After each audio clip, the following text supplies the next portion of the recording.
So today we are looking at arrow programming. We actually, please let's mute ourselves. Who is?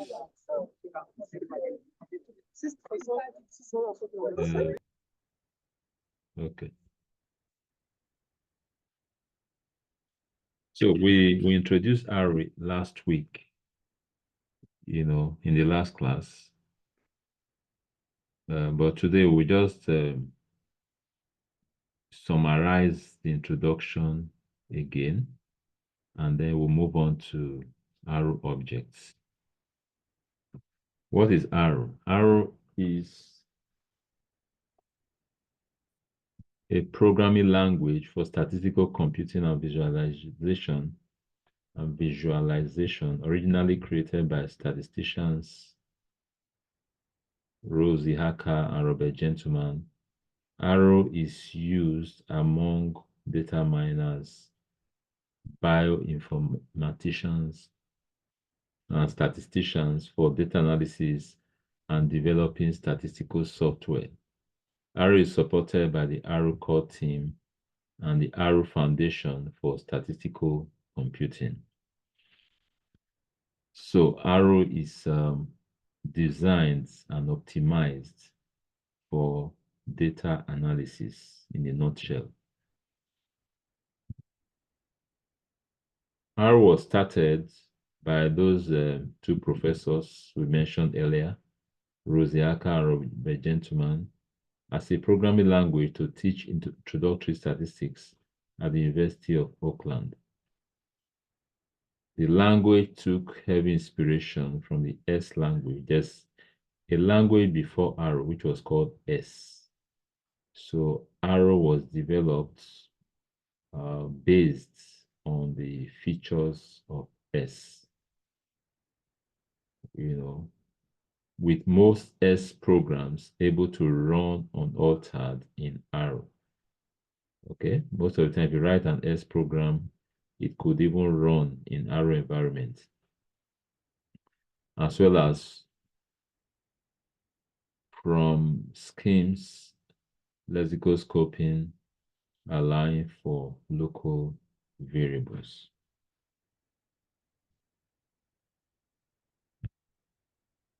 The name, we talked about this earlier anyway. The name came from the first names of the author and all that. Why Arrow? Why do people use Arrow? One, is free and open source. It's platform independent, which means it can be used on various operating systems and various computers, whether it's a Mac, a Linux, Windows, just name it. So it's platform independent.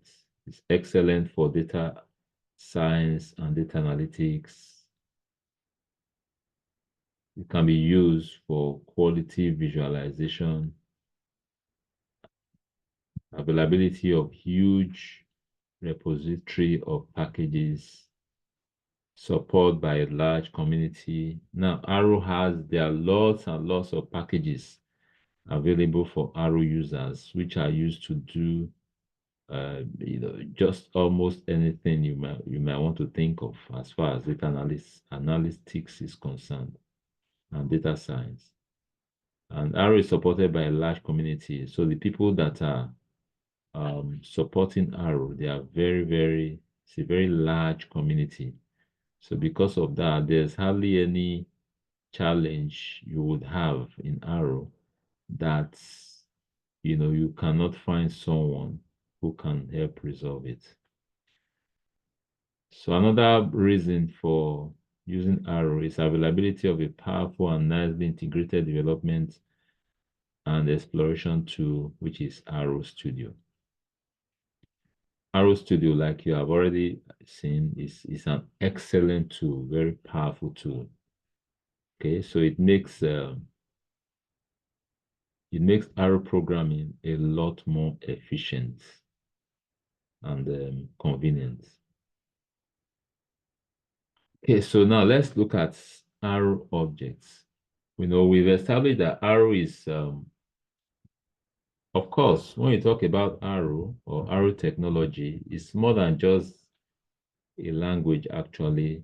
It's a programming language supported by, several other structures, so um,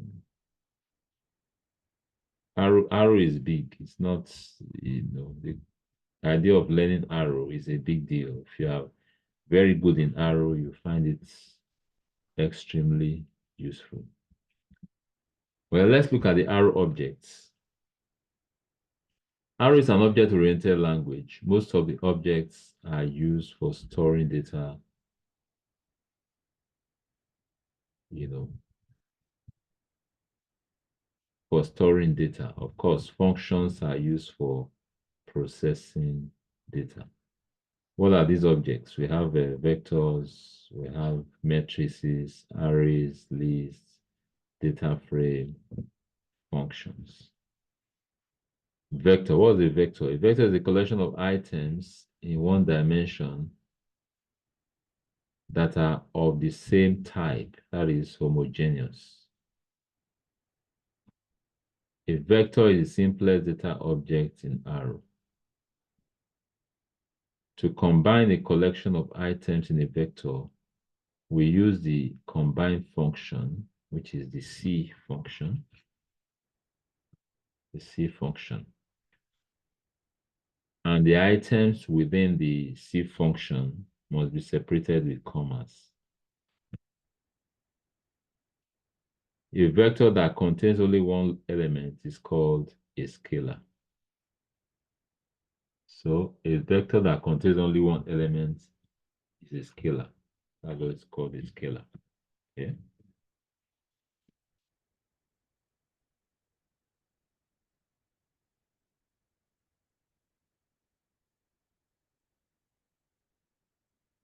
So these are simple examples of a vector.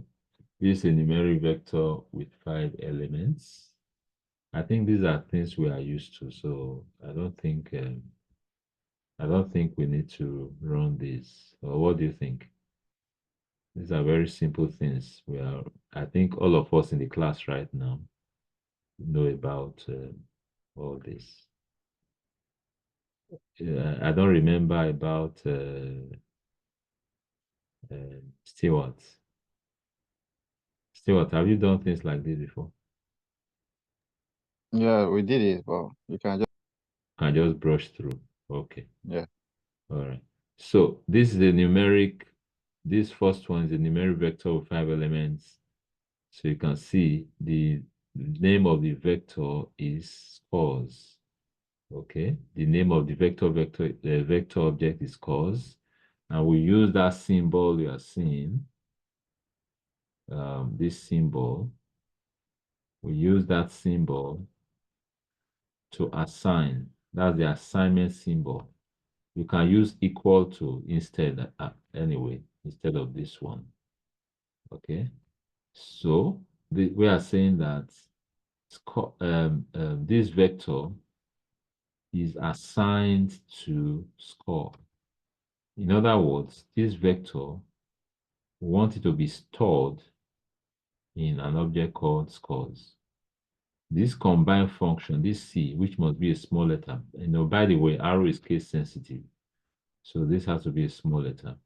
So this C helps to combine all these items together to form one vector. Okay.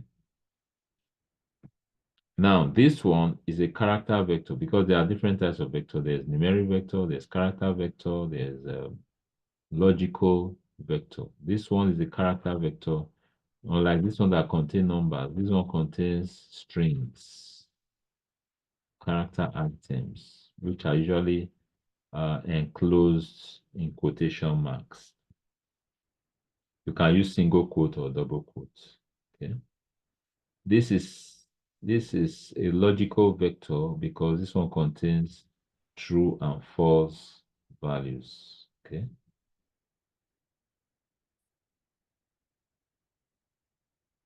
Now, if you do something like this is a numeric vector which contains numbers from 1 to 10. 1 column 10 means all the numbers from 1 through 10 to 10.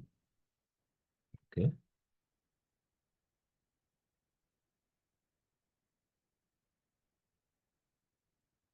We are going to run this, we run some of them in arrow anyway, but let's just, let's look at it up to this slide. This is another numeric vector that stores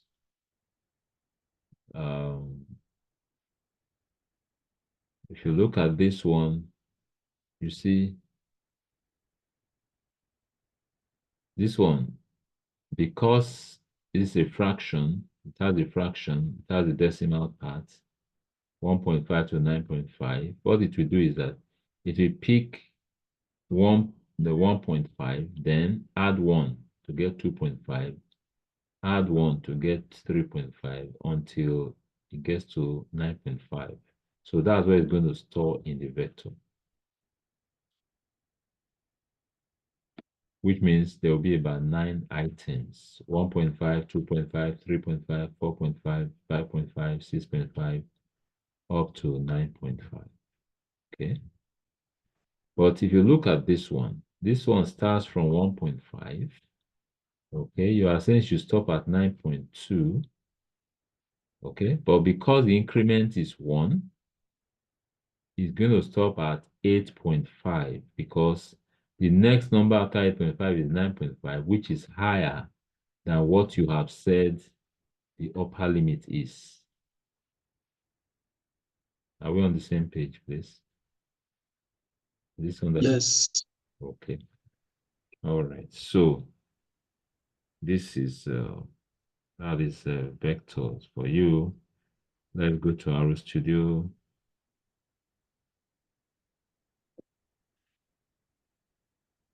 The last time we introduced the various sections of Arrow Studio, I suppose. Let me see. Okay, so most of the time when you are working in Arrow Studio, you use both this editor window and the console. They are both very important. So you should know when to use which, Generally, when you want to write scripts, you use this upper window, the editor window. Okay, what I mean by script is, let's say you want to write a program, program that contains a number of statements, which you want to save for some purpose. Okay, then you use this window up here. But if you are just doing general checks, just checking things out and all that, with no intention of saving, the statements or anything, sometimes you want to use. Sometimes in such situations, it may be more convenient to use the console. Okay. Yeah. So the example we saw just now, you have scores. Let me see.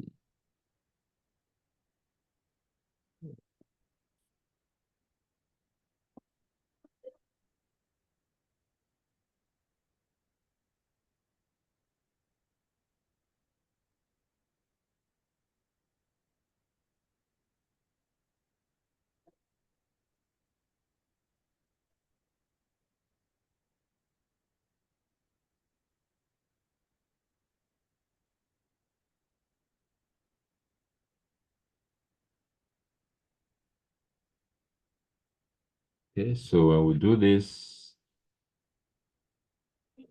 scores is assigned that it has created a vector for us. How are we sure it's actually a vector? How can we confirm if it has created this vector? If you simply just type the scores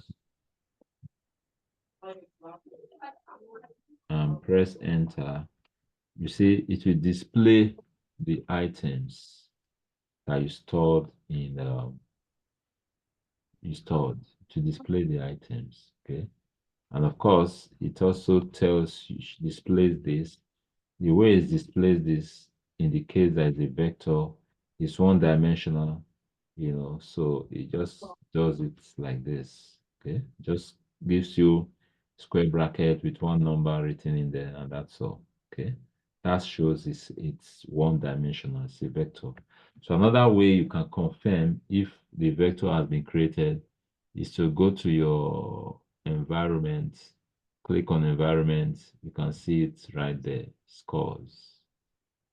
It's a numeric vector with numeric vector with 5 elements, okay, with subscripts of 1, 2, 3, 4, 5, and the numbers stored in it are um, 67, 90, sorry, 67, 90, 56, and so on. Okay, so that's how we can easily confirm if our vector was actually created. How else? Is there any other way we can confirm if the vector was created? Or if what we have created is a vector?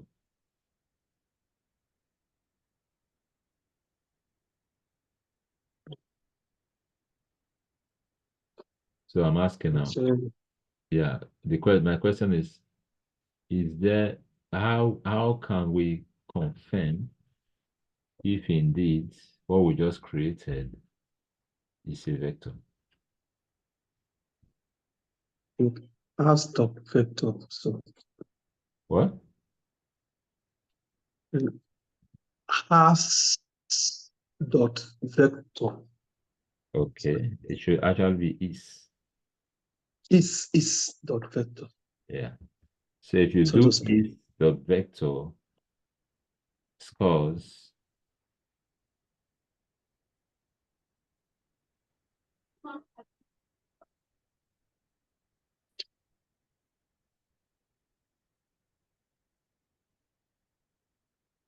you see it tells you true, which means indeed scores is a vector. Okay. Scores is a vector. So this is how we create a vector. So we said if you create a vector uh, that has one element,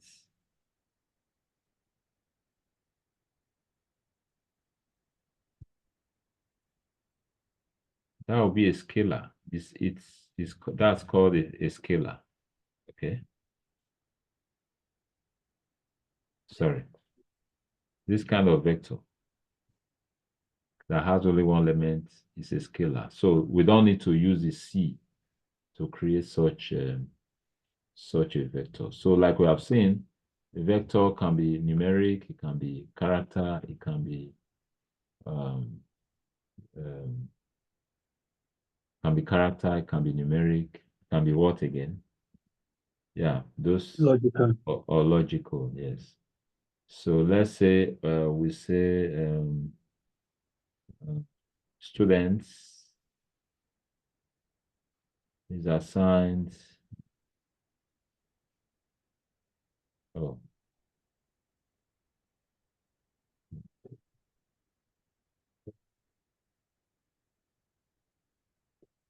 okay. I have something stored in student there. Okay. Let me use something else for that. Let's just create what we had in our slide.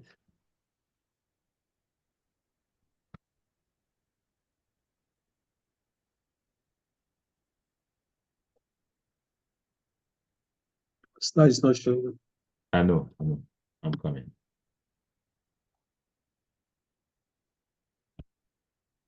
Okay. So you can see this vector is Can you see the environment? This is not a numeric Yes. vector. You say, tell us this one is character vector. Character vector. I say fruits, character vector. Okay. See character with this. For this scalar, it didn't put all those things. Why? Because like I said, if it has only one element, it takes it as a scalar. It doesn't really take it as a proper vector as such. Okay. So let's see the next one.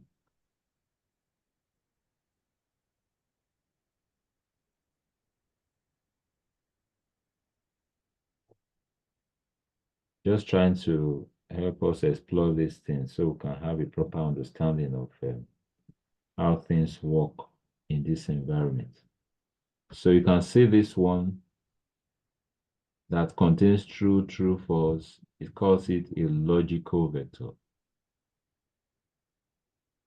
It's a logical vector. So when you go into the environment, you see these all these details there. Okay. So if you are in doubt about the nature of an object, just go into the environment and explore it there. Just look at it there. Just inspect it in the environment. Okay. All right. So all these things we have been doing, of course, we could have also typed them up here instead. We could have typed them here. Like I said, just like we are doing this our exploration, doing it here in the console is usually more convenient. Okay, but if you want everything you are doing to be assembled together, you don't want to lose them, then you can as well just type them in the editor window like this. Type them up here so you can save if you want to save. Okay. Um,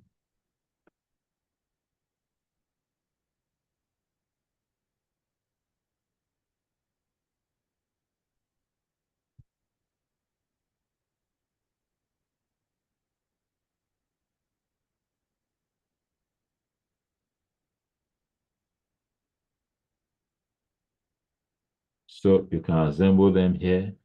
And if you want to run an item here, click on the item or highlight it and then click run. Run the current line or selection. Okay, that will run it for you.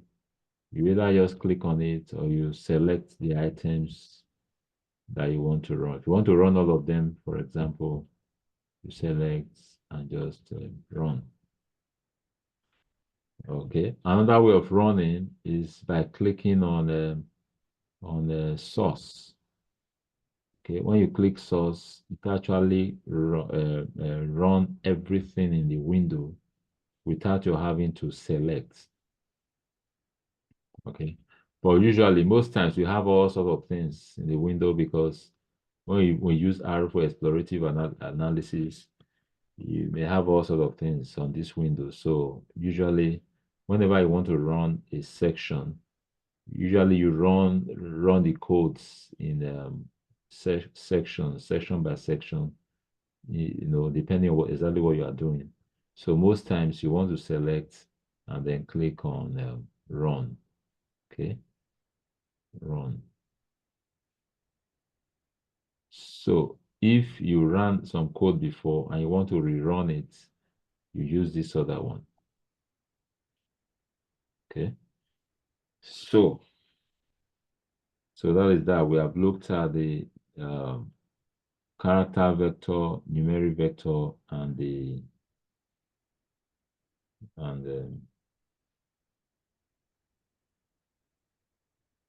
logical vector. All right. So can we continue? Can we move on? Yes. Okay. So let's see some operations we can carry out with vectors. Vectors are very interesting. Now let me show you something.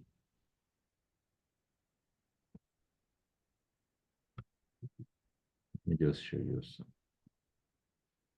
Or maybe we should work up here. Now, when you are working with vector, there's something for repeated this. I intended to put the numeric one there.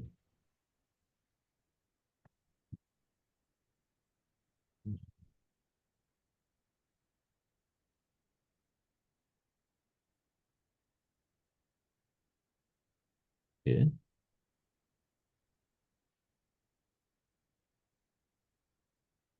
Now, see something.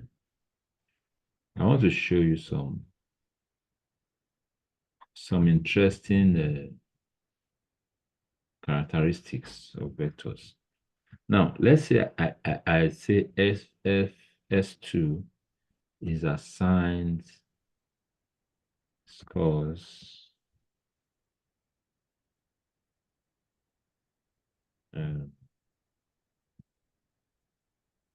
times 2. You know what it's going to do?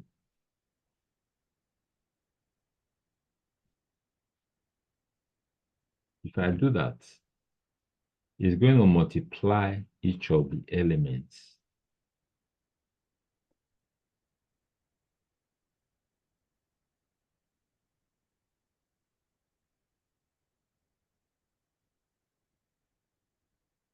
It's going to multiply each of the elements by 2. Okay? You're going to multiply. So let's see what S2 will contain. Can you see that? Can you see that interesting something? Now,